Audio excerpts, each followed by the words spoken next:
اس عمل میں کامیابی، اس عمل میں ناکامی، یہ عمل ذریعہ ہے محبت اور الفتوں کا، یہ عمل ذریعہ ہے آپس میں توڑ کا، یہ عمل ذریعہ ہے اوپر سے مصیبتوں کے آنے کا، پریشانیوں کے آنے کا، یہ عمل ذریعہ ہے اوپر سے رحمت اور برکتوں کے اترنے کا، یہ عمل ذریعہ ہے نیچے سے مصیبت اور پریشانیوں کے آنے کا، اور یہ عمل ذریعہ ہے نیچے یعنی زمین سے یا محکوم سے یا بیوی سے اور یا اولاد کے راستے سے عزتوں کے آنے کا۔ اوپر والے ذریعہ بنتے ہیں نیچے رحمتوں کے اترنے کا، اور نیچے والے ذریعہ بنتے ہیں اوپر والوں کے زندگیوں میں برکتیں اور رحمتوں کے اترنے کا۔ یہ بتایا گیا ہے، اس طرح بتایا گیا ہے کہ ذالک الکتاب لا ریب فیہ، کہ اس کتاب میں کوئی شک نہیں ہے، کوئی شک نہیں۔ اس لیے اگر بالفرض کسی کو نظر نہیں آ رہا ہے تو یہ یا تو اندھا ہے یا اندھا نہیں ہے، بینا ہے لیکن نظر کمزور ہے۔ نظر اس لیے چشمہ لگایا جاتا ہے، 1 نمبر کا بھی ہوتا ہے، غالباً 10 نمبر کا بھی ہوتا ہے، کہ اس کو سورج کی روشنی میں اس کو اپنے نفع کی چیز نظر نہیں آتی۔ جب نظر ہی نہیں آتی تو اس کی طرف قدم کیسے بڑھائے گا؟ نقصان کی چیز نظر نہیں آتی، جب نظر نہیں آتی تو اپنے آپ کو نقصان کی چیز سے کیسے اپنے آپ کو بچائے گا؟ اس لیے اس کا علاج کیا جاتا ہے، اس کے اندر کمی اور بیشی ہوتی ہے، نظر کے اندر کمی بیشی ہے، سورج میں کوئی کمی بیشی نہیں ہے۔ اس طرح اس یقین کا تعلق دل کے ساتھ ہے۔ قرآن میں جن احکامات پر عزت کے وعدے ہیں وہ یقینی ہے، لیکن نظر آئے گا اس کو جس کے دل کے اندر ایمان اور اس ایمان کی روشنی ہو۔ اگر یہ روشنی مضبوط ہے تو اس کو مستحبات میں بھی کامیابی نظر آئے گی، اس لیے مستحب کو بھی نہیں چھوڑے گا۔ اور اگر یہ روشنی کمزور ہے تو مستحبات میں، سنتوں میں وہ بمشکل کئی فرض میں کچھ نہ کچھ نظر آئے گا، وہ بھی کبھی کبھی، وہ بھی کیا ہے کبھی کبھی، کہ اس کے اندر کیا ہے، وہ سب کچھ دکان میں نظر آئے گا، وہ سب کچھ زمیندار کو زمین میں نظر آئے گا۔ میرے محترم دوستوں، بزرگوں اور بھائیوں، اس لیے اس کا سیکھنا یہ ہر مسلمان کا کام ہے کہ اس یقین کے بقدر انسان کی زندگی بنتی ہے۔ تو بہرحال میں نے 2-3 باتیں عرض کی۔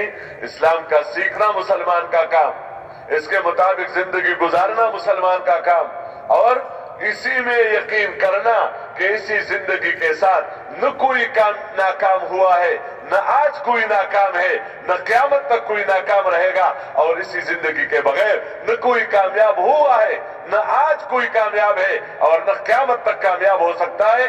اگر کسی نے اپنے آپ کو کامیاب سمجھا ہے تو یہ اس کی غلطی ہے، یا دوسروں نے اس کو کامیاب قرار دیا ہے، یا اس کی غلطی ہے، اور یہ غلطیاں اس دنیا میں اس پر کھل جائے گی کہ نہیں میں تو ناکام تھا۔ ورنہ موت کے وقت تو ہر ایک اس کا اعلان کرے گا کہ میں آج ناکام ہو کر جا رہا ہوں، میں کامیاب نہیں ہو کے جا رہا ہوں۔